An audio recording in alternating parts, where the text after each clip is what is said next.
Royal Caribbean's Symphony of the Seas was only 1 point away from failing their recent inspection.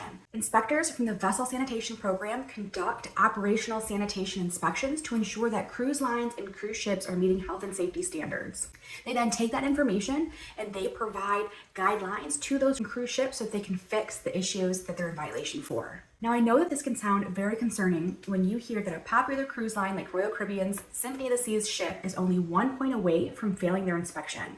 So in this video, I want to break down for you what the CDC is looking for in these inspections, what it is that Symphony of the Seas was in violation for, and where you can find this information. Cruise ships under the sanitation vessel program are subject to 2 inspections a year while they're in a U.S. port, but if they're outside the U.S. for a period of time, they are then inspected as soon as they return to the U.S. Royal Caribbean's Symphony of the Seas was inspected on February 9th, 2025, and they scored an 86 out of 100. An 85 and lower is considered failing, so they were only 1 point away from failing. The inspection investigates a wide variety of health-related concerns, including cleanliness, food storage, preparation, ventilation systems, and so much more. On a recent Symphony of the Seas sailing, there was an outbreak of diarrhea and vomiting in the children's center that happened to different children on different days throughout the cruise. Although it was reported by the staff that there were these incidents, the staff never followed up with the parents to see if the child was further isolated or to further inspect what had caused these incidents in the first place, and it also wasn't fully documented, so that was the violation for that. Another incident occurred in Johnny Rockets when a worker changed his gloves, but he didn't wash his hands first. There was also a metal bin for disposing of the raw meat packaging for the hamburgers that needed to be moved further away from the food preparation areas.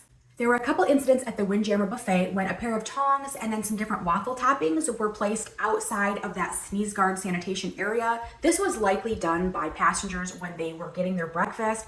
At a hand washing station, one of the soap dispensers was out of soap, and then in a men's lavatory, one of the soap dispensers wasn't properly adhered to the wall, so it made it a little bit difficult to get that soap out. There are several other violations that Symphony of the Seas did get. I don't want to cover them all in this video, but I did want to give you some highlights about what they are. You can find the full list on the CDC website. If you look up the recent report for Symphony of the Seas, it talks about each violation and the recommendations from them on how Symphony of the Seas staff do need to address and fix these issues. It is important to note that Royal Caribbean usually scores between 90 to 100 on these inspections. I'm sure with this report and with all of the guidelines on how they can fix these issues that they're already working on it, Royal Caribbean is one of the most popular cruise lines in the industry, and they are very dedicated to the passengers and the health and safety on board their cruise ships. Let me know in the comments, would this inspection score stop you from sailing on them? I hope this helps. I'll catch you on the next cruise.